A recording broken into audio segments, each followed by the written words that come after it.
हरे कृष्णा कृष्णा कृष्णा हरे हरे, हरे राम राम राम हरे हरे। हरे कृष्णा कृष्णा कृष्णा हरे हरे, हरे राम राम राम हरे हरे। मंगलाचरण से प्रारंभ करेंगे। ओम अज्ञानतिमिरन्धस्य ज्ञानाञ्जनशलाकया चक्षुरुन्मिलितं येन तस्मै श्रीगुरुवे नमः। श्रीचैतन्यमनोभीष्टं स्थापितं येन भूतले स्वयं रूप कदा मह्यं ददाति स्वपदान्तिकम्। वन्देऽहं श्रीगुरु श्रीयुतपदकमलं श्रीगुरून् वैष्णवांश्च श्रीरूपं साग्रजातं सागररघुनाथान्वितं तं सजीवं साद्वैतं सावधूतं परिजनसहितं कृष्णचैतन्यदेवं श्रीराधा कृष्णपादान् सागरललिता श्रीविशाखान्वितांश्च। हे कृष्ण करुणा सिंधु दीनबंधु जगतपते गोपेश गोपिका कांत राधा कांत नमस्तुते। तप्त कांचन गौरांगी राधे वृंदावनेश्वरी वृषभानुसुते देवी प्रणमामि हरिप्रिये। नामा ओम विष्णुपादाय कृष्ण प्रेष्ठाय भूतले श्रीमते भक्ति वेदांत स्वामिन इति नामिने। नमस्ते सरस्वती देवे गौरवाणी प्रचारिणे निर्विशेष शून्यवादी पाश्चात्य देशतारिणे। पंचतत्वात्मकं कृष्ण भक्त रूप स्वरूपकं भक्तावतारं भक्ताख्यं नमामि शक्ति शक्तिकं। वाञ्छाकल्पतरुभ्यश्च कृपा सिन्धुभ्य एव च पतितानां पावनेभ्यो वैष्णवेभ्यो नमो नमः। जय श्री कृष्ण चैतन्य प्रभु नित्यानंद श्री अद्वैत गदाधर श्रीवासुदेव गौर भक्त वृंदा। हरे कृष्णा कृष्ण कृष्णा हरे राम राम राम हरे हरे। हरे कृष्णा कृष्ण कृष्णा हरे राम राम राम हरे हरे। हरे कृष्णा कृष्ण कृष्णा हरे राम राम हरे हरे। हरे कृष्णा।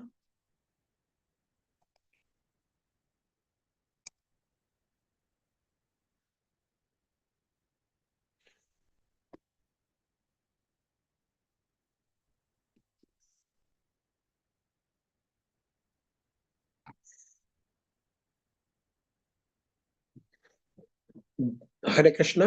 भगवत गीता के 11वें अध्याय में आप सभी का स्वागत है। आज के अध्याय का नाम है विश्व रूप दर्शन योग अथवा विराट रूप। भगवान कृष्ण अर्जुन को दिव्य दृष्टि प्रदान करते हैं और दिव्य रूप में अपना अद्भुत असीम रूप प्रकट करते हैं इस अध्याय में। इस प्रकार वे अपनी दिव्यता स्थापित करते हैं। कृष्ण बतलाते हैं कि उनका सर्व आकर्षक मानव रूप ही ईश्वर का आदि रूप है। मनुष्य शुद्ध भक्ति के द्वारा इस रूप का दर्शन कर सकता है।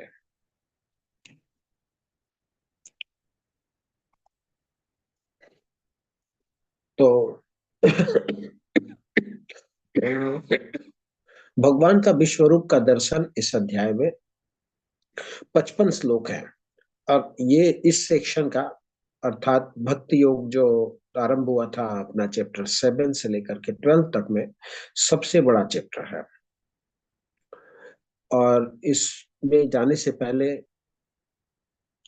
हमने देखा था कि 10वें चैप्टर में बहुत सारी विभूतियों का वर्णन किया गया था। तो कोई बता सकता है कि सबसे पहले विभूति कौन सा था? भगवान ने विभूति बताना शुरू किया, सबसे पहला विभूति क्या बताया था? कोई बता सकता है?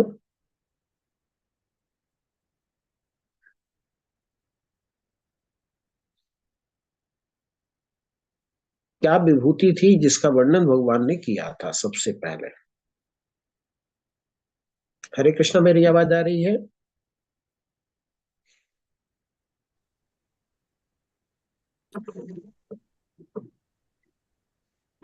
आप, आप पुस्तक है आपके पास?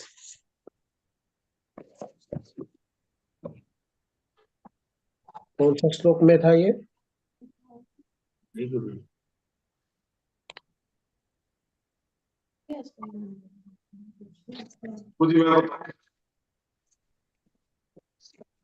हरे कृष्ण नवा श्लोक में। जी प्रभु।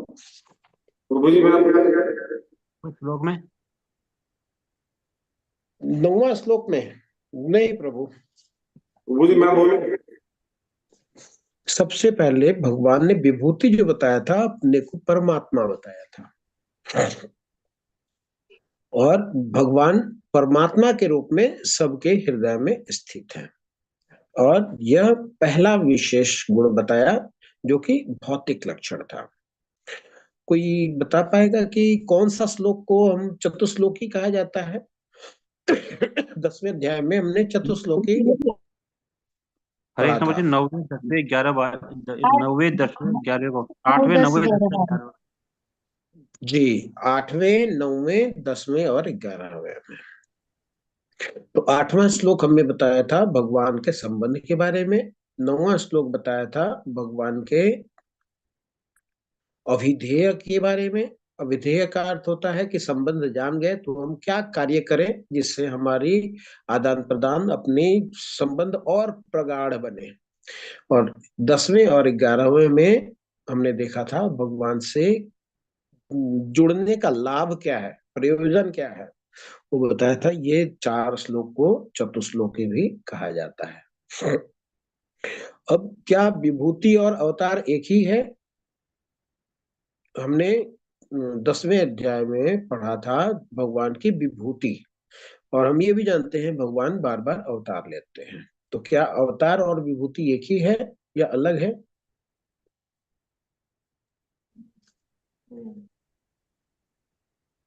क्या लगता है आपको? जी प्रभु जी, वो अलग हाँ, अलग अलग है प्रभु, अवतार अलग है, विभूति अलग है। प्रभु जी विभूति में तो भगवान का कोई खंड होता है कि जी मैं बिल्कुल। मेरे अंदर क्या दोनों एक नहीं है, अलग अलग है।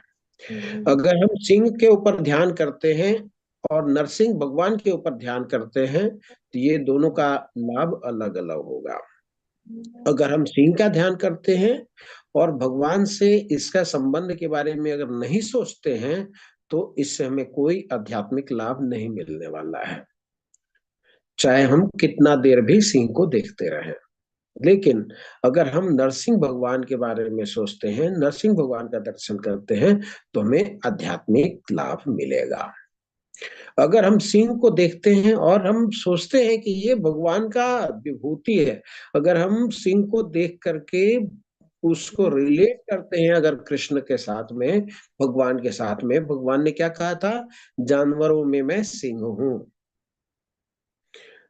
कोई इंटेलिजेंट पर्सन है, उसको देखते रहने से कोई हमें स्पिरिचुअल बेनिफिट नहीं मिलने वाली है। अगर मैं इस वो इंटेलिजेंट व्यक्ति को देखकर अगर ये सोचता हूं कि ये जो क्षमता है ये भगवान के द्वारा दिया गया है, इसने कोई अच्छे कार्य किए होंगे, इसको भगवान ने ये अपनी विभूति, अपना ऐश्वर्य भगवान ने इसको दिया है, अगर हम प्रयास करेंगे तो हमको भी भगवान देंगे। अगर हम उस विभूति को, उस ऐश्वर्य को भगवान से संबंधित करके देखते हैं तो हमें उसका लाभ मिलेगा। आगे बढ़ते हैं। भगवान का विश्व रूप का दर्शन इस अध्याय में 55 श्लोक में है। तो इस सेक्शन बहुत बड़ा, ये लंबा चैप्टर है, सबसे बड़ा चैप्टर है अगर कहें तो इस सेक्शन का।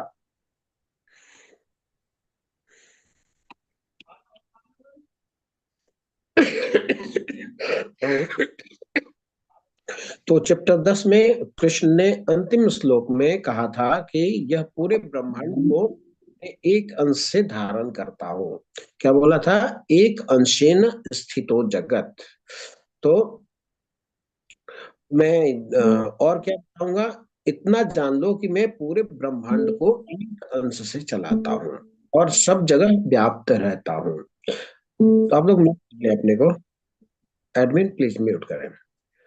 यह मेरी शक्ति है। तो इस अध्याय में अर्जुन कृष्ण से इच्छा व्यक्त करते हैं कि कृष्ण, मैं उस रूप को देखना चाहता हूँ, वह रूप जो पूरे ब्रह्मांड में फैला हुआ है। इसलिए तो इस रूप का नाम क्या है? विश्व रूप। विश्व रूप मतलब जो रूप पूरे ब्रह्मांड में फैला हुआ है। तो उसका अर्जुन दर्शन करना चाहते हैं, देखना चाहते हैं, भगवान से रिक्वेस्ट कर रहे हैं कि, और भगवान बाद में इनको रूप दिखाएंगे, अपना अनुभव व्यक्त करेंगे, फिर रूप के लिए कुछ प्रार्थना करेंगे। इस प्रकार यह चैप्टर आगे बढ़ने वाला है।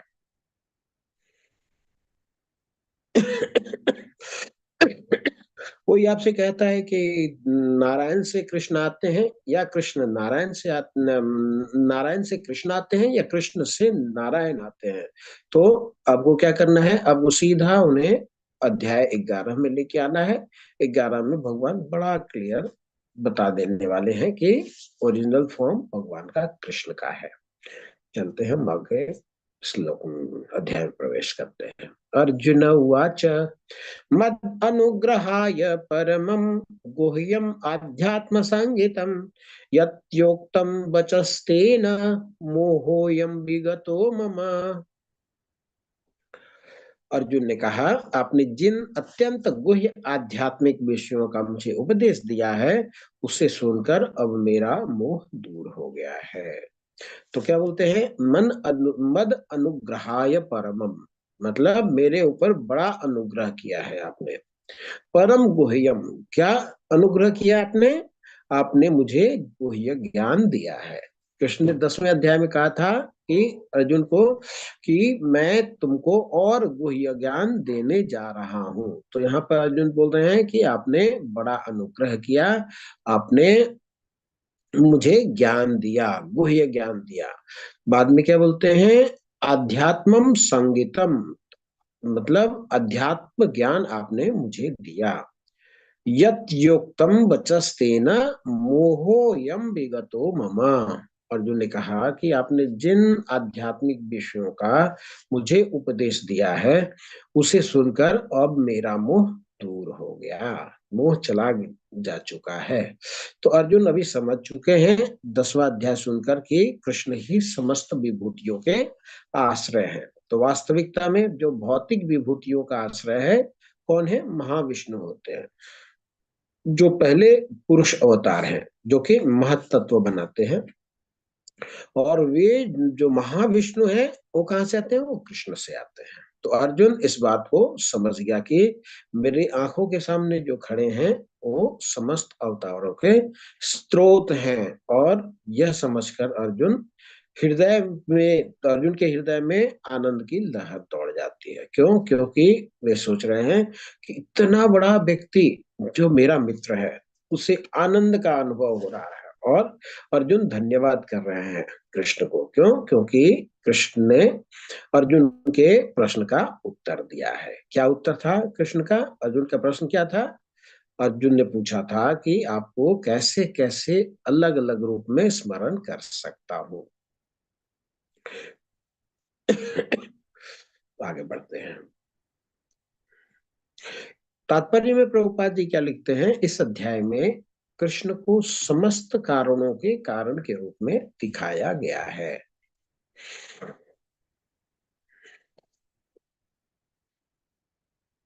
यहाँ तक कि वे उन महाविष्णु के भी कारण स्वरूप हैं जिनसे भौतिक ब्रह्मांडों का उद्भव होता है। कृष्ण अवतार नहीं है, वे समस्त अवतारों के उद्गम हैं। उनकी पूर्ण व्याख्या पिछले अध्याय में की गई थी।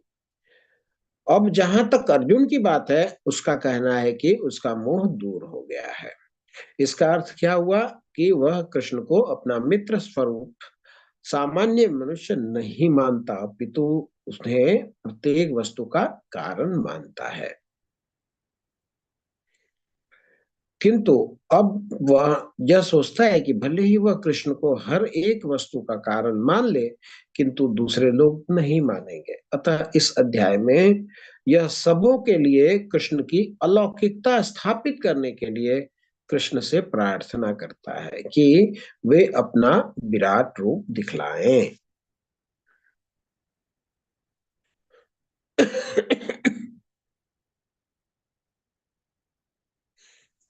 तो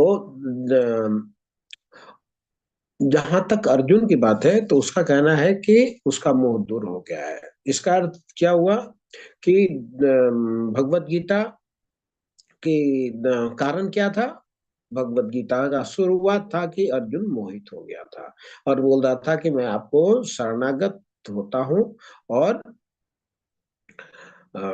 आप मुझे समझाइए कि मुझे क्या करना चाहिए क्या नहीं करना चाहिए। मतलब अर्जुन मोह में पड़ जाता है।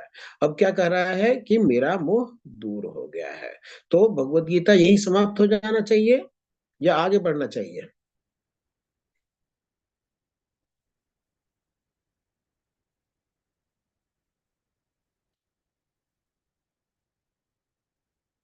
हरे कृष्णा, मेरी आवाज आ रही है? आ रही है प्रभु। हाँ, तो बीच में हो क्या जाता है। होना चाहिए यहाँ पे? भगवत गीता खत्म हो जाना चाहिए क्योंकि भगवत गीता भगवान ने दिया ही था अर्जुन के मोह को खत्म करने के लिए, मोह को दूर करने के लिए। अब मोह तो दूर हो गया उसका।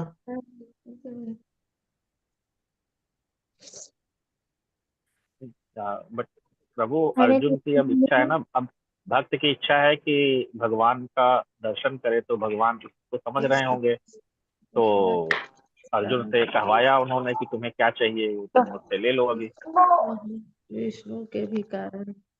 नहीं, ठीक है, उन्होंने कहा, लेकिन भगवत गीता तो वो दूर करने के लिए था ना, और मोह तो दूर हो गया। हरे कृष्ण प्रभु। हरे कृष्ण प्रभु जी। आगे जाके कोई महात्मा मैं भगवान हूँ कह के नहीं बोले, इसीलिए खुद भगवान का विश्व रूप उन्होंने भगवान दिखाया अर्जुन। हरे अर्जुन की बात है। जी जी जी। हरे कृष्ण प्रभु जी। लेकिन विश्व रूप दिखाने के बाद तो खत्म हो जाना चाहिए, आगे बढ़ने की क्या आवश्यकता है? प्रश्न ये वो है। अपना नेत्र हरे स्वरूप सामान्य मनुष्य नहीं मानता। हाँ, एक एक करके बताएं। हाँ, माता प्रभु जी बता जी। बता बोलिए माता जी। जी प्रभु जी। प्रभु जी, उनने तो मान लिया अर्जुन ने तो कि भगवान है, पर वो और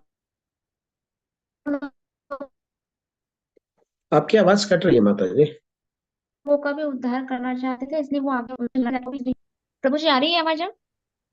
हाँ, हरे आ रही कृष्ण प्रभु माता जी। जी। प्रभु जी, प्रभु जी, अर्जुन हाँ, ने हरे तो जान लिया था कि कृष्ण ही भगवान है और उनको स्वीकार कर लिया था, किंतु और बाकी लोगों के लिए उन्होंने कि बाकी लोग भी उनको भगवान माने, इसलिए उन्होंने आगे इसको चालू मतलब जारी रखा ताकि वो उनका दर्शन करवाए और लोगों को भी इस बात का विश्वास हो कि हाँ, कृष्ण एकमात्र परम परमात्मा है। जी जी जी जी जी, बहुत सुंदर माता। ये प्रभुपाद जी ने तात्पर्य में बड़ा क्लियर बता दिया है कि किंतु अब यह सोचता है कि भले ही वह कृष्ण को हर एक वस्तु का कारण मान ले, किंतु दूसरे लोग नहीं मानेंगे।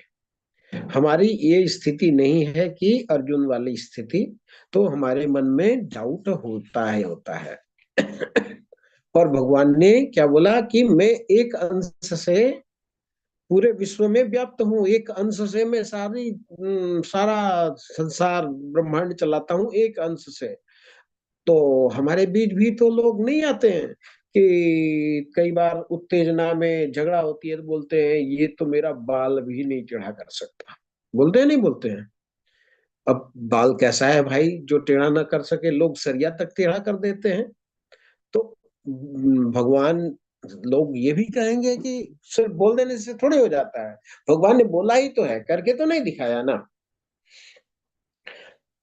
मान लीजिए भगवान जब बोल रहे हैं कि एक अंश से मैं करता हूँ, तो अर्जुन पूछ रहे हैं कि भगवान मैं आपको देखना चाहता हूँ। तो मित्रता में तो भगवान पूछ सकते हैं क्यों मेरे बात पे तुम्हें भरोसा नहीं है क्या? क्या जवाब देंगे अर्जुन? हो सकता है अर्जुन ने ये जवाब दिया हो कि आप तो भगवान हो, आप तो परमात्मा हो, आप मेरे हृदय में भी हो, आपको नहीं पता कि मैं क्यों पूछ रहा हूँ? मैं वो सोच रहे हैं कि जो भगवान ने बोला है कोई और डाउट ना करे, इसलिए भगवान को दिखा देना चाहिए। तो भगवान तो इनके परमात्मा रूप में इनके हृदय में भी है, वो तो समझ रहे हैं। तो क्या बोलते हैं प्रभुपाद जी कि अर्जुन का मोह भले ही दूर हो गया हो, लेकिन जो श्रोता हैं और जो लोग हैं उनका मोह अभी दूर नहीं हुआ है। तो अर्जुन को के प्रश्नों का तो उत्तर मिल गया है। अर्जुन फिर आगे भगवान से क्यों प्रश्न करते हैं? क्योंकि और लोग भी इस के उत्तर को जान सके। तो उदाहरण के लिए जैसे एक पत्रकार होता है टेलीविजन पे, वह क्या करता है, किसी विशेष व्यक्ति से अगर पूछता है तो वह उसके स्वयं के प्रश्न नहीं होते, तो जनता के प्रश्न होते हैं।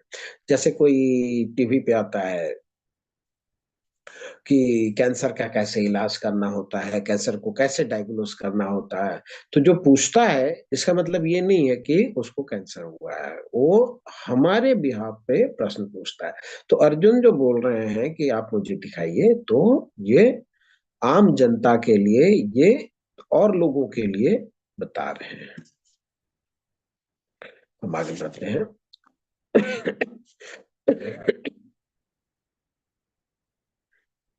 वो अर्जुन बोलते हैं कि भले ही वह कृष्ण को हर वस्तु का कारण मान ले, किंतु दूसरे लोग नहीं मानेंगे। अतः इस अध्याय में सबके लिए कृष्ण की अलौकिकता स्थापित करने के लिए अर्जुन कृष्ण से प्रार्थना करता है कि वे अपना विराट रूप दिखलाएं। पिछले अध्याय में जब भगवान ने बता दिया था अपने ऐश्वर्य के बारे में, तो अर्जुन क्या बोला था, परम ब्रह्म परम धाम परमं पवित्रम परमं भवान पुरुषम शाश्वतम दिव्यम आदिदेवम अजम विदुम। क्या बोलता था कि भगवान की सत्ता को स्वीकारा, किंतु अब वह सोचता है कि भले ही वह कृष्ण को सभी कारणों के कारण मान ले, पर सबके हित के लिए उसने ये रूप दिखलाने के लिए भगवान से कहा। भगवान ने ये भी कहा था 7वें अध्याय में, मत्तः परम तरम नान्यत किंचित अस्ति धनंजय मयि सर्वम इदम प्रोतम सूत्रे मणि गणा इव। मुझसे श्रेष्ठ कोई सत्य नहीं है, भगवान ने ये भी बोला था। भगवान ने ये भी बोला था कि वेदा हम समतीतानि वर्तमानानि चार्जुन, मुझे सब कुछ ज्ञात है। बाद में भगवान ने बोला था, भोक्तारम यज्ञ तपस्याम सर्वलोक महेश्वरम, मैं सभी यज्ञों और तपस्याओं का भोक्ता हूँ। भगवान ने बोला था, अहम आदिर ही देवानाम महर्षि नाम च सर्वस, मैं सब प्रकार से देवताओं और महर्षियों का भी कारण स्वरूप अर्थात उद्गम हूँ। भगवान ने बोला था, अहम सर्वस्य प्रभवो मत्तः सर्वम प्रवर्तते, ये 10वें अध्याय में 8वां श्लोक में बताया था कि मैं ही सभी का कारण स्वरूप हूँ। तो इतना कुछ बोलने के बाद भी कई लोग सोचते हैं कि ये तो कोई भी बोल सकता है, हम भी बोल सकते हैं, जैसे भगवान श्री कृष्ण ने बोला था वैसे ही हम भी बोल रहे हैं, मैं ही सब कुछ हूँ, मैं ही सबसे श्रेष्ठ हूँ, मैं ही परम सत्य हूँ। तो फिर क्या हम भी भगवान बन जाएंगे? नहीं, क्यों? क्योंकि यहाँ पे अर्जुन ने भगवान की भगवत्ता स्थापित करने के लिए भगवान से जो कुछ बोला भगवान ने, वो भगवान को करके दिखाने के लिए अर्जुन प्रार्थना करता है। तो अब अर्जुन भगवान से किस प्रकार प्रश्न पूछता है वो हम देखेंगे। हे कमल नयन, कमल नेत्र वाले, मैंने हर जीवित इकाई की उपस्थिति और गायब होने के बारे में विस्तार से आपसे सुना है और आपकी अक्षय महिमा का अनुभव किया है। हे पुरुषोत्तम, हे परमेश्वर, यद्यपि आपको मैं अपने समक्ष आपके द्वारा वर्णित आपके वास्तविक रूप में देख रहा हूं, किंतु मैं यह देखने का इच्छुक हूं कि आप इस दृश्य जगत में किस प्रकार प्रविष्ट हुए हैं। मैं आपके उसी रूप का दर्शन करना चाहता हूं। हे प्रभु, हे योगेश्वर, यदि आप सोचते हैं कि मैं आपके विश्व रूप को देखने में समर्थ हो सकता हूं, तो कृपा करके मुझे अपना असीम विश्व रूप दिखलाइए। देखिए, तो कैसे भगवान से प्रार्थना करनी चाहिए, ये हमें सीखने को मिलता है अर्जुन के व्यवहार से। ऐसे नहीं बोलते हैं कि अच्छा आप भगवान है इतना तो आप मुझे दिखाइए। क्या बोलते हैं कि यदि आप सोचते हैं कि मैं आपके विश्व रूप को देखने में समर्थ हूं, क्योंकि हमारी पात्रता भी तो आवश्यक है। हमारे पास आंख भी तो होना चाहिए भगवान को देखने के लिए। सिर्फ भगवान है तो दिखाइए, ये तो बड़ा उल्टा सा प्रश्न हो जाता है। तो क्या बोलते हैं, अगर मैं समर्थ हो सकता हूं तो कृपा करके मुझे अपना असीम विश्वरूप दिखलाइए। भगवान ने कहा, अर्जुन हे पार्थ, अब तुम मेरे ऐश्वर्य को सैकड़ों हजारों प्रकार के देवी तथा विविध रंगों वाले रूप को देखो। तो भगवान क्या बोल रहे हैं कि अब भगवान उसको देखने के लिए बोल रहे हैं। तो कोई व्यक्ति हो बोल सकता है, अरे मैं तो विश्व रूप में खड़ा हूं, तुम देख लो ना, तुमको दिखाई नहीं दे रहा तो मैं क्या कर सकता हूँ, मैं तो विश्व रूप में खड़ा हूं। अर्जुन क्या कहते हैं कि मैं देख नहीं सकता हूं तो मेरी क्षमता हो सकती है, लेकिन आपके लिए कौन सा मुश्किल है, आप मुझे जैसे देख सकता हूँ वैसे आप नेत्र दे दो, आप मुझे योग्यता दे दो ताकि मैं आपको देख सकूं। तो भगवान उनको पहले बताते हैं कि क्या क्या मैं आपको दिखाने वाला हूं। इसके बाद भगवान उनको दिव्य चक्षु देने वाले हैं। क्या बोलते हैं भगवान, हे भारत, लो तुम आदित्यों, वसुओं, रुद्रों, अश्वनी कुमारों तथा अन्य देवताओं के विभिन्न रूपों को यहाँ देखो। तुम ऐसे अनेक आश्चर्यमय रूपों को देखो जिन्हें पहले किसी ने न कभी देखा है और न सुना है। हे अर्जुन, तुम जो भी देखना चाहो उसे तत्क्षण मेरे इस शरीर में देखो। तुम इस समय तथा भविष्य में जो भी देखना चाहते हो उसको यह विश्व रूप दिखाने वाला है। यहाँ एक ही स्थान पर चर अचर सब कुछ है। अब देखिए, हम टीवी देखते हैं तो उसमें चैनल होते हैं, लेकिन एक जगह बैठ करके बिना चैनल चेंज किए पूरे विश्व को देखना, देखिए कितनी बड़ी बात है। और तुम इस समय भविष्य में, वर्तमान में और भूत में जो कुछ हो चुका है, जो कुछ होने वाला है, सब कुछ देख सकते हो। मतलब क्या बोल रहे हैं भगवान की जिनका जो माइंड है अर्जुन का, उससे रिलेट कर दिया है दृश्य को। ये जो चाहते हैं मन में वही चीज सामने आता है, वही चीज देखते हैं। पूरे ब्रह्मांड देख रहे हैं, पूरे पृथ्वी नहीं देख रहे हैं। पूरे पृथ्वी को अगर हमें देखना हो तो कम से कम 1 लाख चैनल चाहिए, और चैनल चेंज करने की बुद्धि भी चाहिए, कहाँ क्या देखना है, क्या कुछ कहाँ क्या रखा हुआ है, ये भी करना पड़ेगा। लेकिन यहाँ क्या कर रहे हैं भगवान, भगवान उनके कॉन्सियसनेस को, उनके भावना को रिलेट कर दिया है कि जो चीज देखना चाहे, चाहे वो पास्ट देखना चाहे, चाहे वो फ्यूचर देखना चाहे, चाहे वो प्रेजेंट देखना चाहे, जिस ब्रह्मांड के जिस अंग को देखना चाहे वो देख सकते हैं। किंतु तुम मुझे अपने इन आंखों से नहीं देख सकते, अतः मैं तुम्हें दिव्य आंखें दे रहा हूँ, अब मेरे ऐश्वर्य को देखो। भगवान ने पहले दिखाने से पहले ऐसा नहीं कि जादू वाला है, चलो छू छू मंत्र कर दिया और सब कुछ दिखाई देने लग गया। भगवान पहले बताते हैं कि क्या क्या दिखाने वाला हूँ।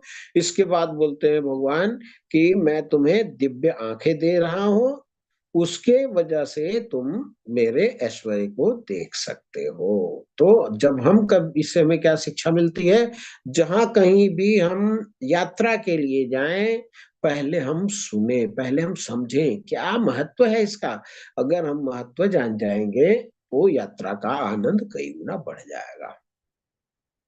हम कहीं भी यात्रा करने जाते हैं, चाहे हम वृंदावन जाते हो, मायापुर जाते हो, कहीं भी जाते हो, हमें पहले साधु संग लेना आवश्यक है। पहले हमें पता करना ज्यादा जरूरी है, हम क्या करने जा रहे हैं, वहां की क्या विशेषता है।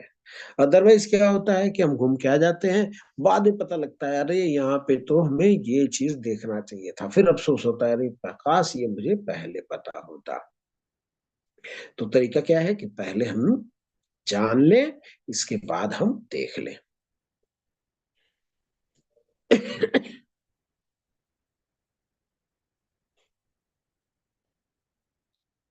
आगे बढ़ते हैं। संजय उवाच एवमुक्त्वा ततो राजन् महायोगेश्वरो हरि दर्शयामास पार्थाय परमं रूपम ऐश्वर्यम्। संजय ने कहा, हे राजन, इस प्रकार कहकर महायोगेश्वर भगवान ने अर्जुन को अपना विश्व रूप दिखलाया। अब जब बता रहे हैं संजय कि भगवान के सामने बोल रहे हैं कि आपने बोला था एक अंश से आप ब्रह्मांड को धारण करते हैं, तो आपको धन्यवाद, पहला श्लोक में बोला। इसके बाद बोला कि मुझे दिखाइए। भगवान ने जब तक बोला कि मैं ये चीज दिखाने वाला हूं, इसके बाद भगवान ने बोला कि मैं आपको दिव्य चक्षु दे रहा हूं। दिव्य चक्षु दे करके भगवान ने बोला अब देखो। अब जब अर्जुन देखना शुरू करते हैं और जब भगवान दिखाना शुरू करते हैं तो बीच में आपस में वार्तालाप की क्या जरूरत रह जाती है। जब आप कुछ देखने गए हैं तो फिर बोलते तो नहीं रहेंगे। अब ना भगवान कुछ बोल रहे हैं ना अर्जुन कुछ बोल रहे हैं। ओ भगवान दिखा रहे हैं और अर्जुन देख रहे हैं। अब धृतराष्ट्र को लगा अब संजय अब कुछ बता क्यों नहीं रहे हो, क्या हो रहा है वहां पे। तो अभी तक अर्जुन और भगवान की वार्ता हो रही थी। अब संजय जो देख रहे हैं, क्योंकि दिव्य चक्षु उनके पास भी है, वो भी देख सकते हैं भगवान को। तो अब भगवान को क्या देख रहे हैं, अब अभी तक अर्जुन बात कर रहे थे, अब संजय बात करेंगे। जब भगवान का दर्शन हो जाएगा फिर अर्जुन बात करेंगे। ये प्रवाह है, हम आगे देखते हैं। संजय उवाच एवं युक्त्वा ततो राजन् महायोगेश्वरो हरि दर्शयामास पार्थाय परमं रूपम ऐश्वर्यम्। संजय ने कहा, हे राजा, इस प्रकार कहकर महायोगेश्वर भगवान ने अर्जुन को अपना विश्व रूप दिखलाया। तो चित्र में आप देख सकते हैं राजा सिंहासन पर है और संजय नीचे में है। वो देख रहे हैं युद्ध स्थल में भगवान के रूप को। आगे बताते हैं संजय, अर्जुन ने इस विश्व रूप में असंख्य मुख, असंख्य नेत्र तथा असंख्य आश्चर्यमय दृश्य देखे। यह रूप अनेक दैवी आभूषणों से अलंकृत था, अनेक दैवी हथियार उठाए हुए था। यह देवी मालाएं और वस्त्र धारण किए हुए था और उस पर अनेक दिव्य सुगंधियां लगी थी। सब कुछ आश्चर्यमय, तेजमय, असीम और सर्वत्र व्याप्त था। तो यहाँ पे कॉमन वर्ड है असंख्य। सब कुछ असंख्य असंख्य बोल रहा है और बहुत कुछ दिव्य दिव्य बोल रहा है। तो ऐसा क्यों बोल रहा है, क्योंकि दिख रहा है, उसकी गिनती हो नहीं सकती। तो क्या बोलेगा, अनगिनत, असंख्य, असंख्य मुख, असंख्य नेत्र, असंख्य आश्चर्यमय दृश्य। और मान लीजिए कोई चीज हो भगवान पे अंदर वो देख रहा हो, उससे अगर रिलेट कोई भौतिक चीज से करे तो बोल सकता है कि इसके जैसा था, उसके जैसा था, ऐसा था, वैसा था। लेकिन ये सब तो आश्चर्य में दिव्य चीजें हो रही हैं जो कि भौतिक चीजों से तुलना नहीं की जा सकती। तो इसके पास और कोई शब्द नहीं है, बोल रहा है ये भी दिव्य था, ये भी दिव्य था, सब कुछ दिव्य था। यदि आकाश में हजारों सूर्य एक साथ उदित हो तो उनका प्रकाश शायद परम पुरुष के इस विश्व रूप के तेज की समता कर सके। अब संजय ने थोड़ी देखा है कहीं पे कि 100 सूर्य होता है तो इतना प्रकाश है और 200 सूर्य होते हैं तो इतना प्रकाश है। ना संजय देखा है और ना हम लोग देखे, कोई देखा है। हमने तो एक सूरज को ही देखा है। लेकिन वो तुलना कर रहा है कि अगर 1000 सूर्य हो, उनका जो प्रकाश हो, उतना प्रकाश भगवान के अंग कांति से आ रही थी।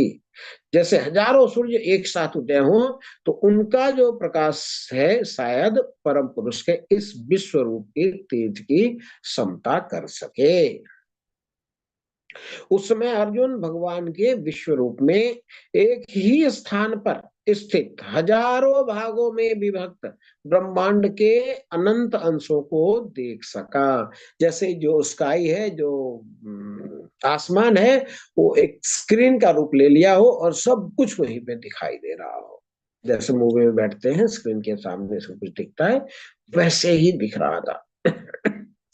तब मोहग्रस्त एवं आश्चर्यचकित रोमांचित हुए अर्जुन ने प्रणाम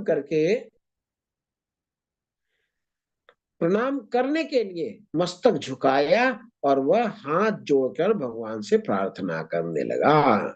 अब बोल रहे हैं कि अब जब देख चुका है अर्जुन, अब भगवान से प्रार्थना कर रहा है। क्या बोल रहा है? अर्जुन ने कहा, हे भगवान कृष्ण, मैं आपके शरीर में सारे देवताओं तथा अन्य विविध जीवों को एकत्र देख रहा हूं। मैं कमल पर आसीन ब्रह्मा, शिव जी तथा समस्त ऋषियों एवं दिव्य सर्पों को देख रहा हूँ।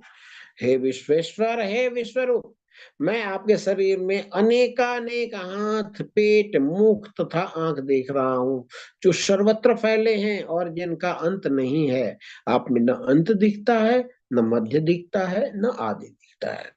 तो एक सिचुएशन भगवान ने हमारे लिए भी दिखाया है और ग्रंथों से लेकर के प्रभुपाद जी ने ये हमें चित्र दिया है कि भगवान इस तरह दिख रहे थे। भगवान के सर ढेर सारे सर। अब कोई बोल सकता है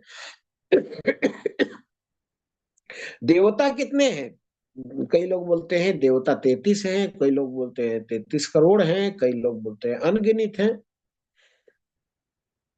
विश्व रूप में तो सारे देवता को देख रहा है, सारे ऋषि, सारे महर्षि, सब कुछ है। तो कोई बता सकता है देवता कितने हैं? हरे कृष्णा। हरे कृष्ण प्रभु जी। जी 1 करोड़ लिया तो कितना महीना में भाग 33 12 करोड़ 33 करोड़ देवी देवता सुन रहे हैं। सबने बोला, कुछ समझ में नहीं आ माता जी। हमने 33 करोड़ देवी देवता सुन रखे हैं प्रभु जी। जी जी 33 करोड़। और किसी का कोई इंफॉर्मेशन?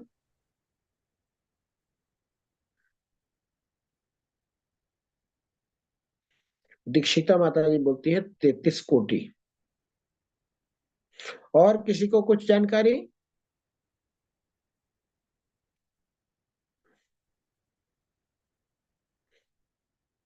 हरे कृष्णा।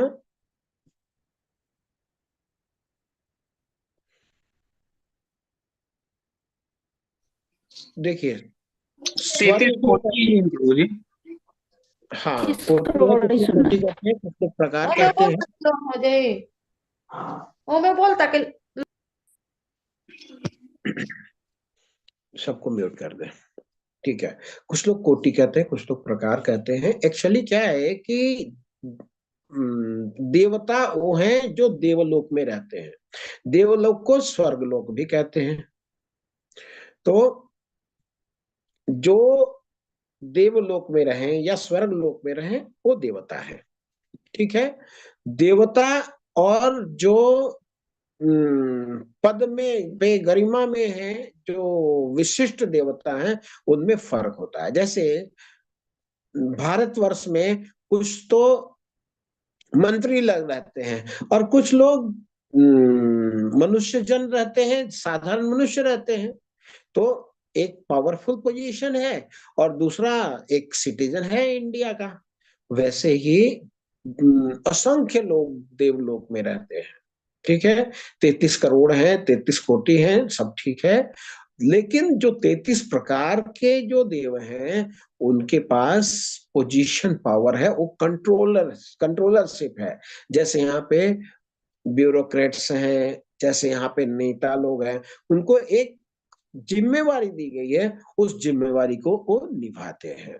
लेकिन वही तो नहीं रहते इंडिया भर में। इंडिया में आम जनता भी रहती है। तो जितने लोग इंडिया में रहते हैं उन सबको इंडियन कहते हैं। जितने देवलोक में रहते हैं उनको देवता कहते हैं। ठीक है, तो देवता असंख्य है, लेकिन सारे के पास पोजीशन पावर नहीं है। कुछ 33 प्रकार के जो देवता हैं उनके पास पोजीशन है, उनके पास कंट्रोलिंग अथॉरिटी है। ठीक है अर्जुन ने कहा, हे भगवान कृष्ण, मैं आपके शरीर में सारे देवताओं तथा अन्य विविध जीवों को एकत्र देख रहा हूँ। मैं कमल पर आसीन ब्रह्मा जी, शिव जी तथा समस्त ऋषियों तथा दिव्य सर्पों को देख रहा हूँ। हे विश्वेश्वर, हे विश्वरूप, मैं आपके शरीर में अनेकानेक हाथ, पेट, मुंह, आंखें देख रहा हूँ, जो सर्वत्र फैले हैं और जिनका अंत नहीं है। आप में न अंत दिखता है, न मध्य दिखता है और न आदि दिखता है।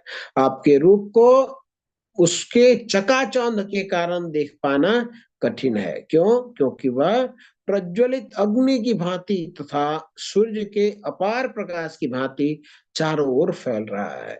मैं तो इस तेजोमय रूप को सर्वत्र देख रहा हूँ, जो अनेक मुकुटों, गदाओं और चक्रों से विभूषित है।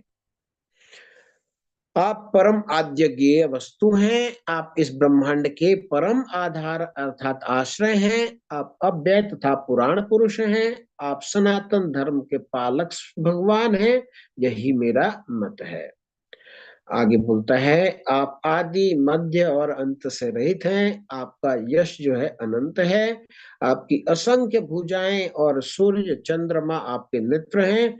मैं आपके मुख से प्रज्वलित अग्नि निकलते और आपके तेज से इस संपूर्ण ब्रह्मांड को जलाते हुए देख रहा हूँ। यद्यपि आप एक हैं, किंतु आप प्रकाश तथा सारे लोकों एवं उनके बीच के समस्त अवकाश में व्याप्त है। हे महापुरुष, आपके इस अद्भुत तथा भयानक रूप को देख के सारे लोग भयभीत हैं। देवों का सारा समूह आपके शरण ले रहा है और आप में प्रवेश कर रहा है। उसमें से कुछ अत्यंत भयभीत होकर हाथ जोड़े आपकी प्रार्थना कर रहे हैं। महर्षियों तथा सिद्धों के समूह कल्याण हो कहकर वैदिक स्त्रोत का पाठ करते हुए आपकी स्तुति कर रहे हैं, भगवान की स्तुति कर रहे हैं।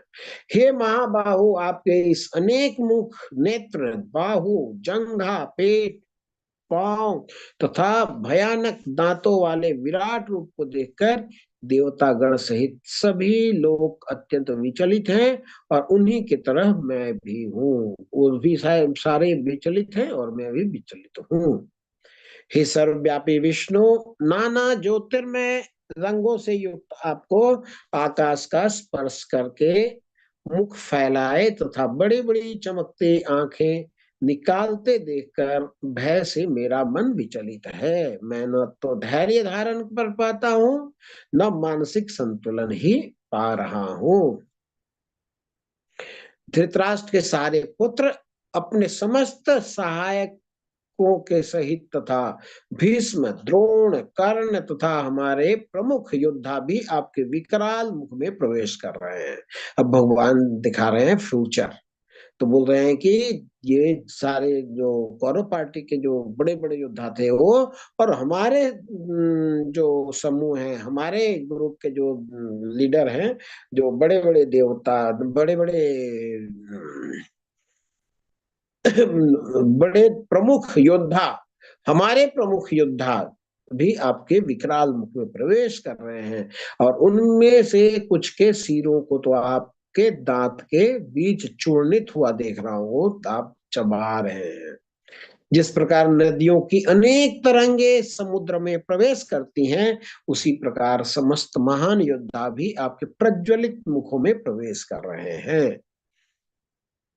तो भगवान क्या बोलते हैं, कालो अस्मि लोक क्षय कृत प्रवृद्धो लोकान समाहर्तुमिव प्रवृत्ता ऋते अपि त्वाम न भविष्यन्ति सर्वे ये अवस्थिता प्रणिकेषु योद्धा। श्री भगवान ने कहा, समस्त जगतों को विनष्ट करने वाला काल मैं हूँ और मैं यहाँ समस्त लोगों का विनाश करने के लिए आया हूँ। तुम्हारे अर्थात पांडवों के सिवा दोनों पक्ष के सारे योद्धा मारे जाएंगे। भगवान सबके मृत्यु की घोषणा करते हैं, मतलब फ्यूचर दिखा रहे हैं भगवान। फिर क्या कहते हैं भगवान, बोलते हैं, तस्मात् उत्तिष्ठ यशो लभस्व जित्वा शत्रुन् भुक्ष राज्यं समृद्धिम् मय्ये वेते निहिता पूर्वमेव निमित्त मात्र भव सव्यसाचिन। अतः उठो, लड़ने के लिए तैयार हो और यश अर्जित करो, अपने शत्रुओं को जीतकर संपन्न राज्य का भोग करो। ये सब मेरे द्वारा पहले ही मारे जा चुके हैं और सव्यसाची तुम तो युद्ध में केवल निमित्त मात्र हो सकते हो। क्या बोल रहे हैं कि आप निमित्त बन सकते हो और आप यश लो, इनको सबको पहले ही मारा जा चुका है। तो चित्र में दिखाई दे रहा है कि एक व्यक्ति ने चाकू पकड़े हुए है। क्या अर्थ हुआ इसका, कोई बता सकता है?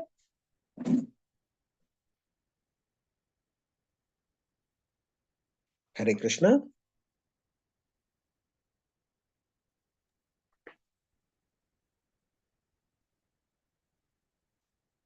नहीं, ओके। ये दिखा रहा है कि एक डॉक्टर ने एक नाइफ लिया हुआ है, चाकू लिया हुआ है, जिससे ऑपरेशन करता है। तो ऑपरेशन कौन करता है? डॉक्टर के हाथ से किया जाता है। और कट कौन लगाता है? चाकू लगाता है। तो निमित्त कौन हुआ? चाकू हुआ ऑपरेशन के, लेकिन कर कौन रहा है? ये डॉक्टर कर रहा है। तो चाकू से आप समझे अर्जुन या हम सब लोग, लेकिन करने वाले कौन है? पीछे भगवान है। बिना भगवान की कृपा के आप कुछ नहीं कर सकते। भगवान क्या बोल रहे हैं? ये जितने योद्धा, बड़े बड़े योद्धा हैं, वो सबको मैंने मार दिया है। तुम्हें जा करके धनुष सिर्फ चलाना है और लोगों को क्या दिखाई देगा? अर्जुन ने सबको मारा है। तो भगवान ऐसा सपोर्ट करते हैं। क्या बोलते हैं भगवान? द्रोणम च भीष्मम च जयद्रथम च कर्णम तथान्यापि योध वीरान मया हतास्त्वं जहिमात्मदिष्टा युध्यस्व तेजेता शिरणे सपत्नान्। द्रोण, भीष्म, जयद्रथ, कर्ण तथा अन्य महान योद्धा पहले ही मेरे द्वारा मारे जा चुके हैं, अतः उनका वध करो और तनिक भी विचलित न हो। तुम केवल युद्ध करो, युद्ध में तुम अपने शत्रुओं को परास्त करोगे। रिजल्ट पहले दे दिए भगवान की, जाओ परीक्षा दे दो, जाकर लिख के आओ, तुम तो ऐसे ही कर जाओगे। संजय ने धृतराष्ट्र से कहा, हे राजा, भगवान के मुख से इन वचनों को सुनकर कांपते हुए अर्जुन ने हाथ जोड़कर उन्हें बारंबार नमस्कार किया। फिर उसने भयभीत होकर अवरुद्ध स्वर में कृष्ण से इस प्रकार कहा। अर्जुन ने कहा, हे ऋषिकेश, आपके नाम की श्रवण से संसार हर्षित होता है और सभी लोग आपके प्रति अनुरक्त होते हैं। यद्यपि सिद्ध पुरुष आपको नमस्कार करते हैं, किंतु असुर गण भयभीत हैं और इधर उधर भाग रहे हैं। यह ठीक ही हुआ है। हे महात्मा, आप ब्रह्मा से भी बढ़कर हैं, आप आदि श्रेष्ठा हैं, तो फिर आपको सादर नमस्कार क्यों ना करें। हे अनंत, हे देवेश, हे जगन निवास, आप परम स्रोत, अक्षर, कारणों के कारण तथा इस भौतिक जगत के परे हैं। आप आदि देव, सनातन पुरुष तथा इस दृश्य जगत के परम आश्रय हैं। आप सब कुछ जानने वाले हैं और आप ही सब कुछ हैं जो जानने योग्य है। आप भौतिक गुणों से परे परम आश्रय है। हे अनंत रूप, यह संपूर्ण दृश्य जगत आपसे व्याप्त है। आपको अपना मित्र मानते हुए मैंने हठ पूर्वक आपको हे कृष्ण, हे जादव, हे सखा जैसे संबोधनों से पुकारा है, क्योंकि मैं आपकी महिमा को नहीं जानता था। मैंने मूर्खतावश या प्रेमवश जो कुछ भी किया है, कृपया उसके लिए मुझे क्षमा कर दे। यही नहीं, मैंने कई बार आराम करते हुए, एक साथ लेटे हुए, साथ साथ खाते तथा बैठे हुए, कभी अकेले तो कभी अनेक मित्रों के समक्ष आपका अनादर किया है। हे अच्युत, मेरे इन समस्त अपराधों को क्षमा करें। पहले कभी न देखे गए आपके विराट रूप का दर्शन करके मैं पुलकित हो रहा हूँ, किंतु साथ ही मेरा मन भयभीत हो रहा है। अतः आप मुझ पर कृपा करें और हे देवेश, हे जगन निवास, अपना पुरुषोत्तम भगवत स्वरूप दिखलाएं। हे विराट रूप, हे सहस्त्रभुज भगवान, मैं आपके मुकुटधारी चतुर्भुज रूप का दर्शन करना चाहता हूँ। वो भयभीत हो गए विश्व रूप को देख करके, तो बोल रहे हैं कि आपका जो अंतर्यामी रूप है चतुर्भुज रूप, चार भुजाओं वाला, जिसमें आप अपने चारों हाथों में शंख चक्र गदा पद्म धारण किए रहते हैं, मैं उस रूप को देखने का इच्छुक हूँ। तो पहले विश्व रूप देखा, अब चतुर्भुज रूप देखने के लिए इच्छा कर रहे हैं। हे कुरुश्रेष्ठ, तुमसे पूर्व मेरे इस विश्व रूप को किसी ने नहीं देखा, क्योंकि मैं न तो वेदाध्ययन के द्वारा, न यज्ञ दान पुण्य आदि कठिन तपस्या के द्वारा इस रूप में संसार में देखा जा सकता हूँ। भगवान इस रूप में देखे नहीं जा सकते सृष्टि में। तुम मेरे भयानक रूप को देखकर अत्यंत विचलित और मोहित हो गए। अब इसे समाप्त करता हूँ। हे मेरे भक्त, तुम समस्त चिंताओं से पुनः मुक्त हो जाओ। तुम शांत चित्त से अब अपना इच्छित रूप देख सकते हो। क्या बोला था? मुझे चार भुजाओं वाला रूप दिखाइए, तो बोल रहे हैं कि आप देख सकते हो। संजय ने धृतराष्ट्र से पूछा। अर्जुन से इस प्रकार कहने के बाद भगवान कृष्ण ने अपना असली चतुर्भुज रूप प्रकट किया और अंत में दो भुजाओं वाला रूप प्रदर्शित करके भयभीत अर्जुन को धैर्य बंधाया। फिर से भगवान चार हाथ वाला रूप से दो हाथ वाला रूप में श्याम सुंदर रूप में आते हैं। और जब अर्जुन ने कृष्ण को उनके अन्य आदि रूप में देखा तो कहा, हे जनार्दन, आपके इस अतीव सुंदर मानवीय रूप को देखकर मैं अब स्थिर चित्त हूँ और मैंने अपनी प्राकृत अवस्था को प्राप्त कर ली है। श्री भगवान ने कहा, हे अर्जुन, तो मेरे जिस रूप को इस समय देख रहे हो उसे देख पाना अत्यंत दुष्कर है। यहाँ तक कि देवता भी इस अत्यंत प्रिय रूप को देखने की ताक में रहते हैं। तो भगवान जिस रूप में अर्जुन के सामने हैं, बोलते हैं कि देवता लोग भी मेरे इस रूप को नहीं देखते। देवता लोग कौन से रूप को देखते हैं? वो चतुर्भुज रूप को देखते हैं। आगे भगवान बोलते हैं, भक्त्या अनन्या साख्या अहम एवं विधोर्जुन ज्ञातम दृष्टुम च तत्वेन प्रविष्टो च परंतप। हे अर्जुन, केवल अनन्य भक्ति द्वारा मुझे उस रूप में समझा जा सकता है जिस रूप में मैं तुम्हारे समक्ष खड़ा हूँ। कैसे समझा जा सकता है? अनन्य भक्ति। अनन्य भक्ति मीन्स अन्य की नहीं, सिर्फ केवल भक्ति। जिस रूप से मैं तुम्हारे समक्ष खड़ा हूं और इसी प्रकार मेरा साक्षात दर्शन भी किया जा सकता है। केवल इसी विधि से तुम मेरे ज्ञान के रहस्य को प्राप्त कर सकते हो, पा सकते हो।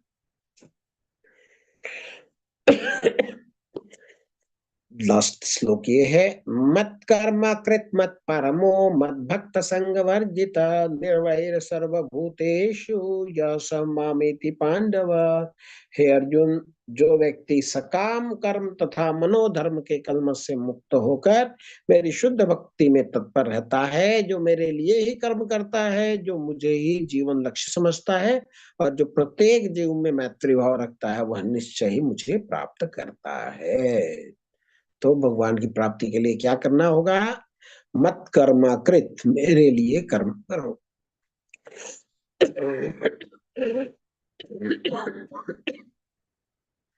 मत परमो, मुझे परम मानो, सबसे श्रेष्ठ मुझे मानो। क्योंकि हम किसके लिए कार्य करते हैं?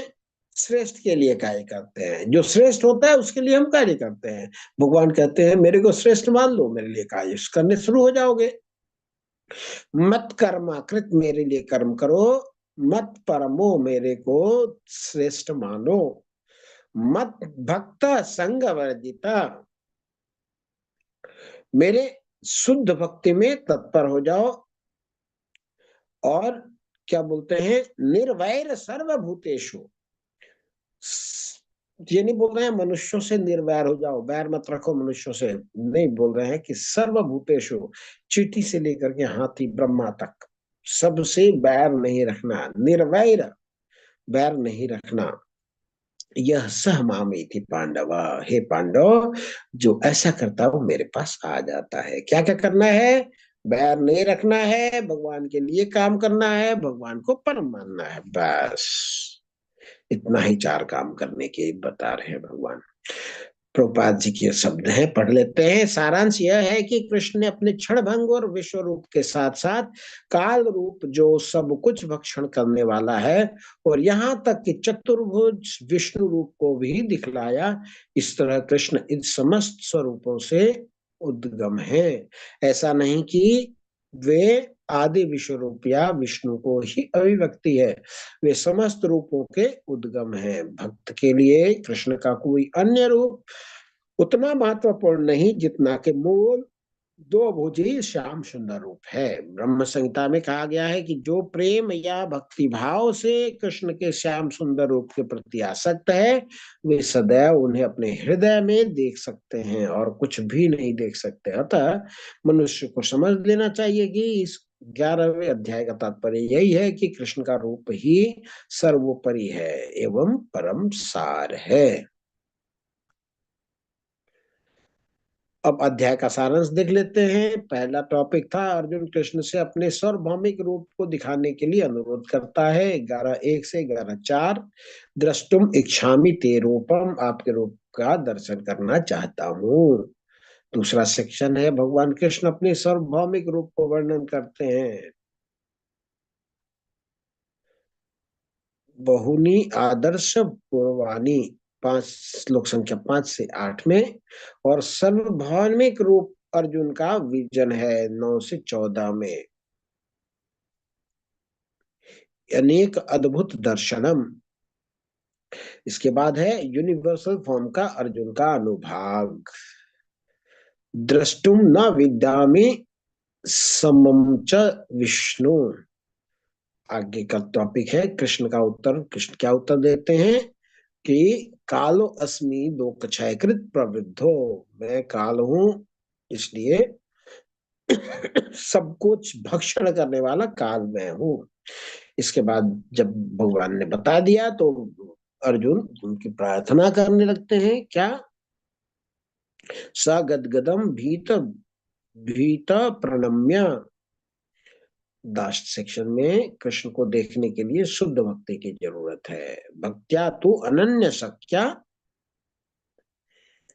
47 से 55 में है। और लास्ट में क्या है? मत कर्म कृत मत परमो, मेरे लिए कर्म करो मेरे परम जानो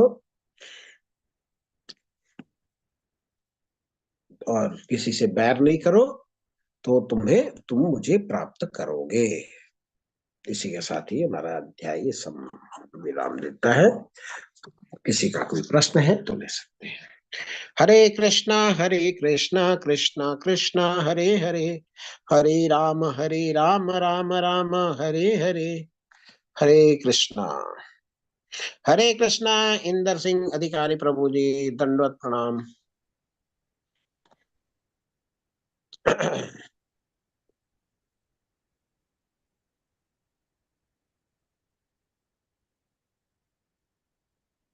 हाँ, वंदना माता जी, हरे कृष्णा।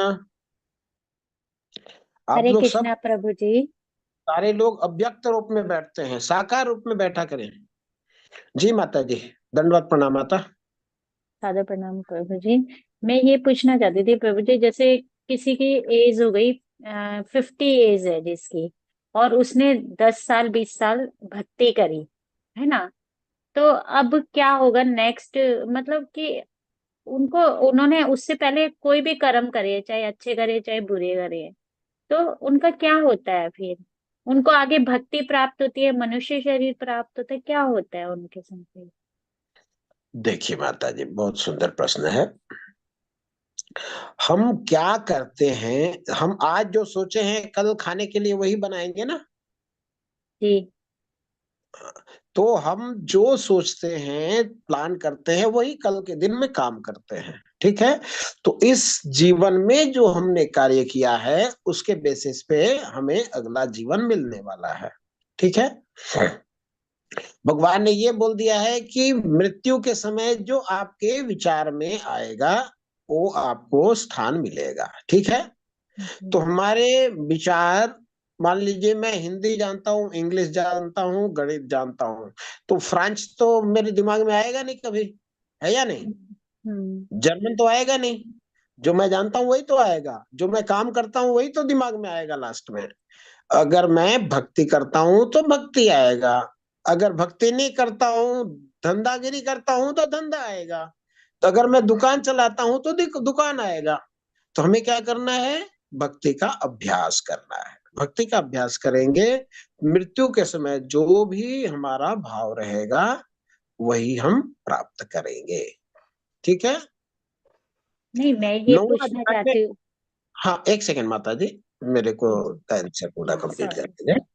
अध्याय 9 में नहीं, अध्याय 8 में 8 प्रश्न पूछे थे। लास्ट प्रश्न पूछा था कि क्या करना चाहिए, कैसे हम भगवान को प्राप्त करेंगे।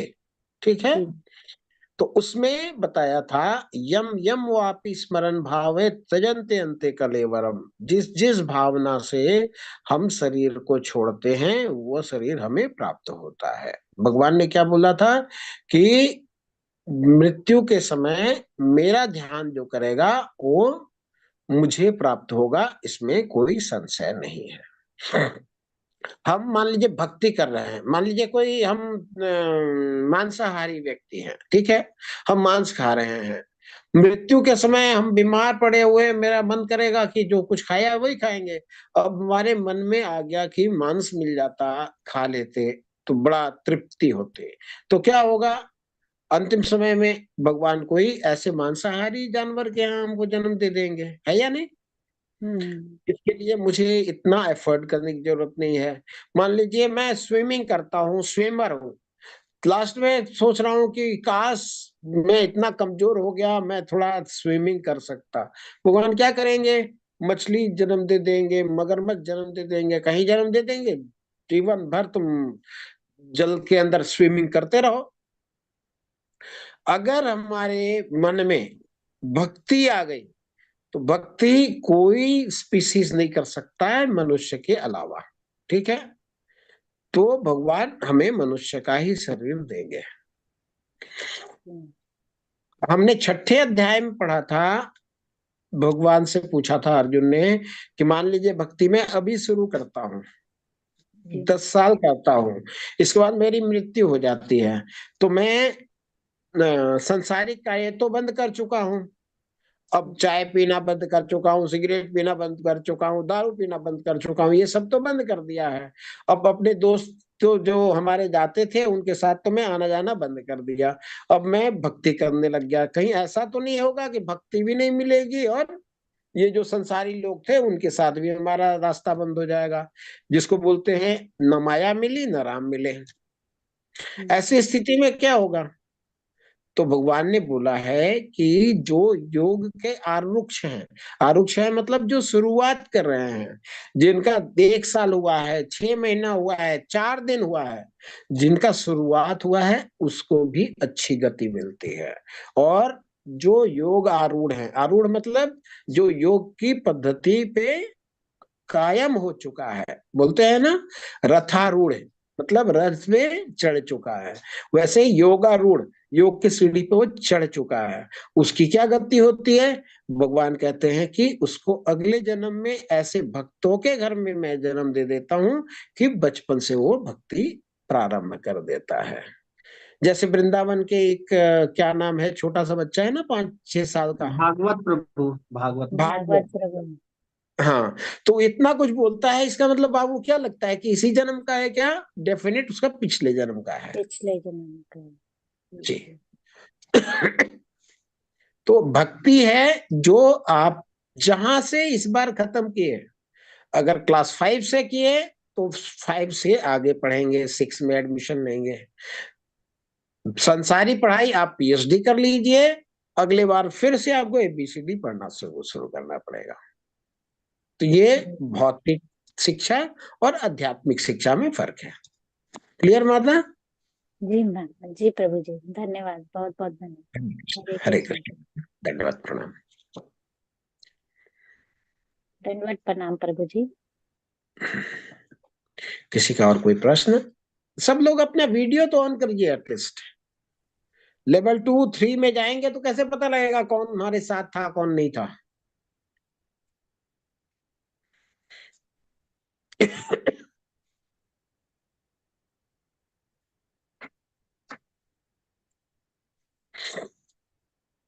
हरे कृष्णा हरे अनुज कृष्ण प्रभु प्रभु जी, बहुत प्रणाम। हाँ, हरे हरे कृष्णा कृष्ण। प्रभु जी। हरे कृष्ण।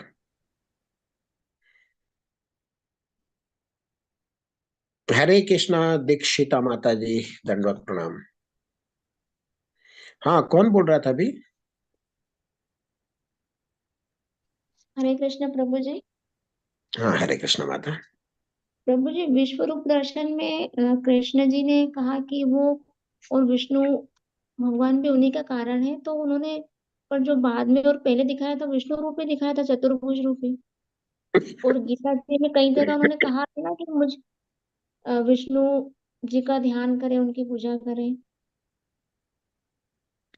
माता जी बताया था कि जो विश्व रूप है वो विष्णु रूप से आता है, ठीक है, और जो विष्णु रूप है वो कृष्ण रूप से आता है, ठीक है। तो प्रभु जी कई जगह लेकिन लिखा भी ना, कोई कोई से अध्याय में आया था बीच में कि मुझे विष्णु रूप को, चतुर्भुज रूप को पूजन करें, उनका ध्यान करें, शंख चक्र गदा लिए हुए का ध्यान करें प्रभु जी। तो वो जी कंफ्यूज होता है प्रभु जी उसमें कि कृष्ण जी का ध्यान करें कि विष्णु जी का करें। हाँ, ठीक है। जो भगवान ने तो बड़ा क्लियर बोल दिया कि कृष्ण रूप से विष्णु रूप आता है, विष्णु रूप से विश्व रूप आता है। लेकिन कई बार ऐसा होता है जब ओरिजिनल कृष्ण रूप है तो विष्णु रूप के लिए इतना लोग क्यों बात करते हैं? सब ये लोग विष्णु विष्णु ही क्यों करते हैं? ये गीता जी के श्लोकों में ही आता है ना, बीच में कई दो तीन जगह आया हुआ है कि मुझे विष्णु रूप का ध्यान करे ऐसा। अब वो हाँ, हमको विष्णु रूप का ध्यान करने के लिए बोला है भगवान ने, हमें ब्रह्म रूप का भी ध्यान करने के लिए बोला है, परमात्मा को भी देखने के लिए बोला माता जी, सबके लिए बोला है। लेकिन क्या है, कृष्ण रूप क्या है और विष्णु रूप क्या है, हम थोड़ा सा डिटेल में समझेंगे। जैसे कोई काम करता है, ठीक है, कोई फैक्ट्री में या कोई ऑफिस में काम करता है, एक होता है डिपार्टमेंटल हेड और एक होता है मालिक, ठीक है। तो मालिक से तो रोज रोज मुलाकात नहीं होती, लेकिन डिपार्टमेंट हेड से या प्लांट हेड से रोज रोज मुलाकात होगी। उसको तो गुड मॉर्निंग भी बोलना पड़ेगा, गुड इवनिंग भी बोलना पड़ेगा। और जितना कुछ छुट्टी सैंक्शन करानी होगी, जो अगर फंड लेना होगा, सब कुछ किससे कराना होगा? वो डिपार्टमेंट हेड से कराना पड़ेगा। हर जगह उसका ही नाम आएगा। अगर कोई किसी बाहर वाले व्यक्ति से अगर मालिक को मिलाना है, वो डिपार्टमेंट हेड ही मिलाएगा, ये है हमारे मालिक। तो वो तो बहुत कम उनसे साक्षात्कार होगा, मुलाकात होगी। तो जितने देवता हैं इस क्योंकि एक जो ऑफिशिएटिंग ऑफिसर होता है, ऑफिस का जो ऑफिसर होता है, वो इस ब्रह्मांड के नारायण है, विष्णु है, ठीक है। तो अगर देवता भी कोई काम के लिए अप्रोच करेंगे तो वो नारायण को ही अप्रोच करेंगे। नारायण रिक्वेस्ट करेंगे कृष्ण को, राम को कि आपका समय हो गया है, कृपया आप आइए और धरती के भार को हल्का करिए। तो जो ऑफिशिएटिंग ऑफिसर है, जो हेड है इस ब्रह्मांड के, वो विष्णु है। तो भगवान कृष्ण भी आते हैं तो विष्णु के थ्रू आते हैं, राम भी आते हैं तो भगवान विष्णु के द्वारा आते हैं। क्यों? इस ब्रह्मांड के कर्ता धर्ता, ये हमने जो कल परसों बात करी थी, एक माता जी ने पूछा था गर्भोदक्षाय विष्णु, कारणोदक्षाय विष्णु और कारण क्षीरोदक्षाय विष्णु। तो ये जो गर्भोदक साई विष्णु हैं, उनके नाभि कमल से ये ब्रह्मांड बना है। ब्रह्मा जी आए हैं और पूरा ब्रह्मांड उनके से बना है। तो जो इसके कंट्रोलर हैं वो ये विष्णु है, इसलिए विष्णु विष्णु की बातें ज्यादा होती है। भगवान कृष्ण भी बोलते हैं कि मेरा ध्यान आप विष्णु रूप में करो। क्यों? विष्णु में मेरे में कोई फर्क नहीं है, तत्व एक ही है, ठीक है। जी प्रभु जी। प्रभु जी अध्याय 9 के 34वें श्लोक में आया था ये कि आ, ये लिखा है इसमें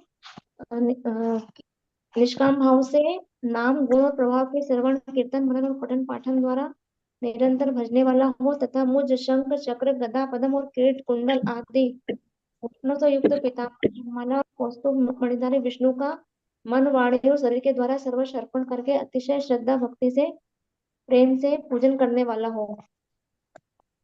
जी जी। 9 का कौन सा है माता? छोटे सबसे लास्ट वाला श्लोक है। 9 का लास्ट श्लोक नहीं। अध्याय 9 9 का का।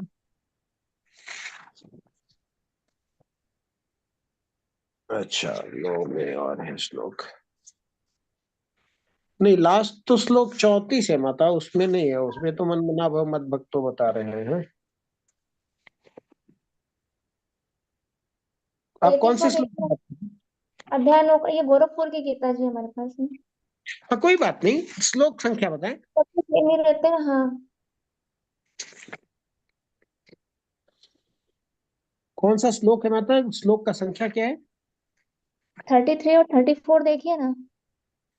9, एक सेकंड। हाँ, 33 में बता रहे हैं, फिर धर्मात्मा ब्राह्मणों भक्तों एवं राजर्षियों के लिए तो क्या कहना। अतः इस क्षणिक दुखमय संसार में आ जाने पर मेरी प्रेमा भक्ति में अपने आप को लगाओ। बोल रहे हैं, किम पुनर्ब्रह्म पुण्य ब्रह्मण पुण्य भक्ता राजस्वस्थता अनित्यम अशुखम लोकम इमं प्राप्य भजस्व माम। ये 33 है। 34वां है, मन मना भव मद भक्तो मद्याजी माम नमस्कुरु मामे वैश्यसि युक्तैव आत्मान मत परायण। अपने मन को मेरे नित्य चिंतन में लगाओ, मेरे भक्त बनो, मुझे नमस्कार करो, मेरी ही पूजा करो। इस प्रकार मुझ में पूर्णतया तल्लीन होने पर तुम निश्चित रूप से मुझको प्राप्त करोगे। ये भगवान बोल रहे हैं। अच्छा, एक एक दो जगह और आया है प्रभु जी ऐसे कि मतलब वो कृष्ण जी हाँ, कह रहे नहीं हैं आता है। कई जगह भगवान ने बोला है कि मेरे इस रूप में ध्यान लगाओ। और और ध्यान जो लगाते हैं, ध्यान किस पे लगाते हैं हम? ध्यान लगाते हैं परमात्मा। और परमात्मा कैसे हैं? 4 भुजा वाले हैं। ठीक है। भगवान हमें भक्ति का बोध कराते हैं, हमें ज्ञान भी बताते हैं, कर्म भी बताते हैं। और हमने चर्चा करी थी, को मान लीजिए कि कोई आपके लिए कार्य कर रहा है, आपके लिए बढ़िया सा स्वेटर बना देगा, आपके लिए भोजन बना देगा। ठीक है। दूसरा आदमी है जो आपको बड़ा ध्यान रखेगा, आप कब उठते हैं कब बैठते हैं, क्या आपको चाहिए, आपके लिए कुछ करेगा नहीं, बस चिंता करेगा। एक व्यक्ति है आपके लिए काम करेगा, चिंता नहीं करेगा। और एक व्यक्ति है आपके बारे में सब जानेगा, कल आप यहाँ गए थे, आपका जन्मदिन ये है, ऐसा है वैसा है, सब जानकारी रखेगा। और एक व्यक्ति है जो आपके लिए काम भी करेगा, जो आपके बारे में जानकारी भी रखेगा, जो आपके लिए ख्याल भी करेगा, वो चिंतित भी होगा। आपको स्वेटर चाहिए तो स्वेटर देगा। मतलब एक भक्ति करेगा। तो आप किसको ज्यादा पसंद करेंगे? भक्ति करने वाले को पसंद करेंगे। जो आपके लिए सब कुछ करेगा उसको आप पसंद करेंगे। इसलिए भगवान क्या करते हैं, भगवान भक्त को विशेष दर्जा देते हैं। अब कोई आदमी है, मान लीजिए हम हृदय में तो हमारे जो भगवान है, जो नारायण है, वो चतुर्युग रूप में ही है, तो हम ध्यान तो 4 भुजा वाला का ही कर सकते हैं। ब्रह्म का तो कर नहीं सकते। लाइट का ध्यान करेंगे क्या? भगवान के 3 रूप हैं, ब्रह्म परमात्मा और भगवान। ब्रह्म रूप क्या कहता है? सत्य। सत्य मीन्स हमेशा है। दूसरा परमात्मा उच्चित है, सत्य के साथ चित्त भी है। और भगवान सच्चित और आनंद तीनों विग्रह है। ठीक है। तो अगर हमें ध्यान करना है तो नारायण के सिवा और कहीं ध्यान कर नहीं सकते। इसलिए आयुध की बात करते हैं, शंख चक्र गदा पद्म के साथ 4 भुजा वाले नारायण का ध्यान करो। क्यों? हृदय में हमारे वही रूप में भगवान परमात्मा बैठे हैं, अंतर्यामी रूप में बैठे हैं। ठीक है माता। जी प्रभु जी। हरे कृष्ण। हरे कृष्ण प्रभु जी। हरे कृष्णा प्रभु जी। हरे कृष्ण प्रभु। प्रभु जी, ये जो अभी आपने बताया ना, इसमें थोड़ा सा कंफ्यूजन रहता है, एक बार और डिटेलिंग कर दीजिए, जिसमें जैसे भगवान, ईश्वर, परमात्मा, ब्रह्म और देवता, ये मतलब क्या डिफरेंशिएट क्या है, क्या इन दोनों सभी में डिफरेंट है या सब एक ही है? नहीं, सब एक नहीं है प्रभु। देखिए, ये जो भगवान की भगवान को समझने का जो प्रकार है, जो तरीका है, भगवान बोलते हैं, भागवतम में एक श्लोक है, ब्रह्म एति परमात्मेति भगवान इति शब्दते। भगवान को जानने का तीन अवस्था है, क्या? ब्रह्म, परमात्मा और भगवान। ब्रह्म जो है भगवान का इफल्जेंस है, लाइट है, ठीक है। परमात्मा, परमात्मा भगवान का चतुर्भुज रूप है। उसमें क्या होता है कि भगवान चतुर्भुज जब रूप में होते हैं तो किसी के साथ आदान प्रदान नहीं करते, ठीक है ना। सब लोग उनकी स्तुति करते हैं। चतुर्भुज रूप में जब भगवान होते हैं तो सब लोग हाथ जोड़ के उनके सामने खड़े रहते हैं। वो बैकुंठ में जो भगवान का स्टेटस है वो वैसा है। और जब भगवान दो भुज में होते हैं, कृष्ण रूप में होते हैं, तो उनके साथ लोग खेलते कूदते सब कुछ करते हैं, चुराते, सब सब कुछ का आदान प्रदान करते हैं। इसको ऐसे समझ सकते हैं, सूर्य को समझने के लिए तीन चीज समझना पड़ेगा। पहला, सूर्य की रोशनी जो हमारे तक आती है, ठीक है। दूसरा, सूरज का गोला जो हमें दिखाई देता है, ठीक है। ठीक है। तीसरा, जब हम सूर्य लोक में चले जाएंगे तो वहां पे एक अधिष्ठाता होंगे, एक व्यक्ति होंगे जो सूर्य ग्रह को कंट्रोल करते हैं। तो अगर हम दूर से देखेंगे तो हमें सिर्फ और सिर्फ लाइट दिखाई देगी, तो एक वो प्रकाश, तो प्रकाश रूप भगवान का क्या हुआ? ब्रह्म। जो ठीक है। गोला रूप है, जो दर्शन कर सकते हैं जिसका, वो रूप कौन सा हुआ?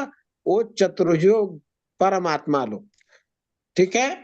जब हम और नजदीक जाएंगे, अगर हम भक्ति करेंगे, भगवान का भोग लगाएंगे, भगवान के साथ हम आदान प्रदान करेंगे, तो ऐसा हुआ जैसे सूर्य लोक में आप चले गए। और सूर्य एक देवता है, सूर्य नारायण एक देवता है जो कंट्रोलर है उस लोक के। तो ये हुआ ब्रह्म, परमात्मा और भगवान।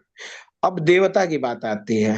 देवता कौन है? देवता इंचार्ज हैं, भगवान के भक्त हैं। जैसे हम भक्त हैं वैसे वो भक्त हैं। फर्क दोनों में है। क्या फर्क है? हमने कोई स्पिरिचुअल क्रेडिट बहुत ज्यादा नहीं अख्तियार की हुई है, ठीक है, इसलिए हम आम इंसान हैं। अगर हमने आईएएस का एग्जाम दे दिया होता तो एक पोजीशन में बैठ जाते, हम कंट्रोलर होते डिस्ट्रिक्ट के। आदमी तो दोनों है, लेकिन एक पावरफुल है, एक पावरलेस है। जीवात्मा पावरलेस है, देवता पावरफुल है। वो देवलोक में रहते हैं। देवलोक में रहने वाले सारे देवता कहे जाते हैं।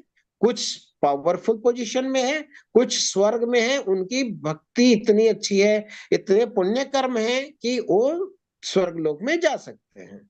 ठीक है प्रभु। ठीक है। हरे कृष्णा। हरे कृष्ण। हरे कृष्ण प्रभु जी। हरे कृष्णा माता। प्रभु जी, मतलब ये कि अगर आत्मा कृष्ण लोक में जाती है तो जन्म मरण से छूटते हैं, और बाकी लोकों में जाती है तो फिर अपन सारे पुण्य भोग के वापस आते हैं, मतलब विष्णु धाम को नहीं माता वापस जन्म होता है। जी। नहीं, फिर से पूछिए, लास्ट में क्या बोला आपने? प्रभु जी, विष्णु लोक में भी जाते हैं अगर मर के इंसान तो वापस आता है पृथ्वी पे, और कृष्ण लोक में जाता है तो वापस नहीं आता है, फिर आत्मा का मुक्ति हो जाती है, ऐसा? नहीं नहीं माता, देखिए, ये भौतिक ब्रह्मांड में जब तक रहता है तब तक आना जाना चलता रहता है। भगवान बोलते हैं, आ ब्रह्म भुवनार लोका पुनरावर्तिनो अर्जुन। भगवान बोलते हैं कि ब्रह्म लोक तक जाता है तो वो नीचे आ जाता है। ब्रह्मलोक कहाँ है? पृथ्वी से ऊपर स्वर्ग लोक, तप लोक, महरलोक, स्वर्ग लोक, तब ब्रह्मलोक। सबसे ऊंचा है ब्रह्मलोक, लेकिन ब्रह्मलोक भी इस ब्रह्मांड का हिस्सा है। ठीक है। तो जितना ऊपर जाइए, अगर आपने भक्ति और कंटिन्यू नहीं करी तो आप नीचे आ जाएंगे। ठीक है। स्वर्ग लोक में जाइए, आपका पुण्य, बताया था ना भगवान ने, क्षीणे पुण्य मृत्यु लोकम विशंति। स्वर्ग लोक में अगर आपके पुण्य क्षीण होते हैं तो आप नीचे आ जाते हैं। कैसे आते हैं नीचे? स्वर्ग लोक से आपको बाहर कर दिया जाता है, बाहर जाते हैं तो फिर आप वायुमंडल में आ जाते हैं। वायुमंडल में जल मेघ बनता है, मेघ से जल के द्वारा आप धरती पर आ जाते हैं। धरती पर आने के बाद कोई आप वनस्पति बन जाते हैं या फिर चावल गेहूं कुछ बन जाते हैं। इसके बाद आपको कोई खाता है तो वीर्य के द्वारा या अंडे के द्वारा आपका जन्म होता है। ठीक है। तो ये प्रक्रिया चलती रहती है। लेकिन जब इस ब्रह्मांड से ऊपर चले गए तो बैकुंठ जो है वो इस ब्रह्मांड के ऊपर का चीज है, तो आप नीचे नहीं आएंगे। बैकुंठ में क्या होता है? बैकुंठ में क्या होता है? वहां पे नारायण स्वरूप भगवान रहते हैं। तो नारायण स्वरूप भगवान वहां रहते हैं, तो आपको वहां पे शोरगुल नहीं करना है। जैसे कोई ऑफिसर के चैम्बर में चलेगा, वहां पर रिस्ट्रिक्शन है, मोबाइल ऑफ, चुपचाप रहिए, जो सवाल किया जा रहा है उसी का जवाब दीजिए और कुछ बात नहीं करिए। ये सब रिस्ट्रिक्शंस होते हैं किसमें? बैकुंठ में। बैकुंठ में भगवान का ऐश्वर्य ऑफिस है। ठीक है। लेकिन जब हम भगवान के लोक में जाते हैं, कृष्ण लोक में जाते हैं, वो लोग वृंदावन में जाते हैं, तो फिर भगवान अपनी भगवत्ता हमारे दिमाग से निकाल देते हैं। हमें भुला देते हैं कि मैं भगवान हूं, तुम भक्त हो। वो दोनों ही मित्र हो जाते हैं। और हमारी, चूंकि हम इतना भक्ति कर चुके होते हैं कि हम भगवान की सेवा में लग जाते हैं। अब भक्ति के भी प्रकार हैं। कोई चाहता है कि मैं बच्चा बन करके भगवान हमको लाड़ करें, कोई चाहता है कि मैं बाप बन के भगवान को लाड़ करूं। तो भगवान अपने माता पिता का स्थान दे देते हैं, अपने मित्र का स्थान देते हैं, अपनी पत्नी का स्थान देते हैं। कोई सोचता है कि माधुर्य रस में भगवान को प्रेम करूं, तो भगवान अपनी पत्नी बना लेते हैं, भगवान अपना सखा बना लेते हैं, और फिर ये आनंद चलता रहता है। ठीक है। जी प्रभु जी, बहुत सुंदर समझाया प्रभु जी, क्लियर हो गया हमको। धन्यवाद हरे प्रभु जी। हरे कृष्ण माता, धन्यवाद, प्रणाम। दंडवत प्रणाम प्रभु जी।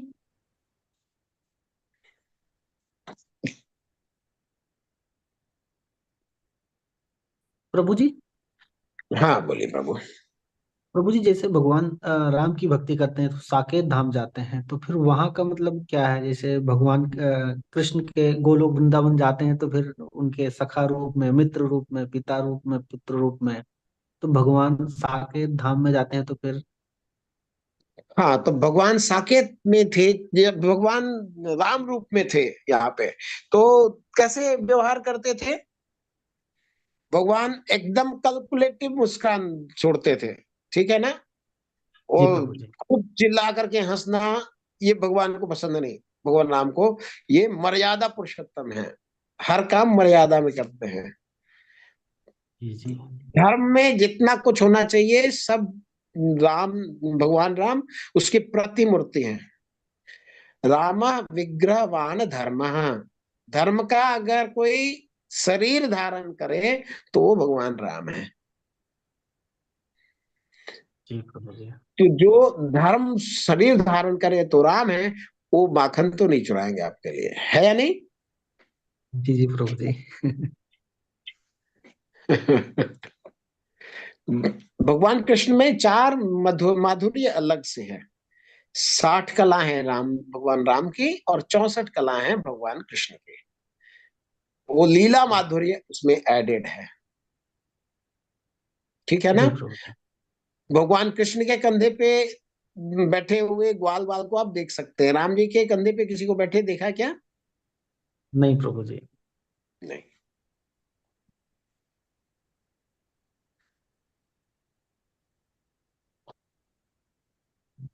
हरे कृष्णा। और किसी का कोई प्रश्न नहीं तो कक्षा को विराम देंगे वैष्णव प्रणाम मंत्र करके। प्रभु जी, प्रभु जी, एव च पतितानां पावनेभ्यो वैष्णवेभ्यो नमो नमः। अनंत कोटि वैष्णव वृंद की जय। श्रील प्रभुपाद की जय। सब लोग अपने को अनम्यूट कर लीजिए, सब लोग अपना वीडियो ऑन कर लीजिए। भगवान की वाणी भगवत गीता की जय। नामाचार्य श्री हरिदास ठाकुर की जय। श्रील प्रभुपाद की जय। सारे भक्तों की जय। आप लोग सब भक्तों की जय। 3 बार हरे कृष्ण महामंत्र करेंगे। हरे कृष्णा कृष्ण कृष्ण कृष्ण कृष्ण हरे हरे हरे राम हरे राम हरे कृष्ण कृष्ण कृष्ण हरे राम राम हरे कृष्ण कृष्ण कृष्ण हरे हरे राम हरे हरे कृष्णा हरे कृष्णा कृष्ण कृष्ण कृष्णा कृष्णा हरे हरे हरे हरे राम राम राम। सभी भक्तों के साथ शब्दों में धन्यवाद।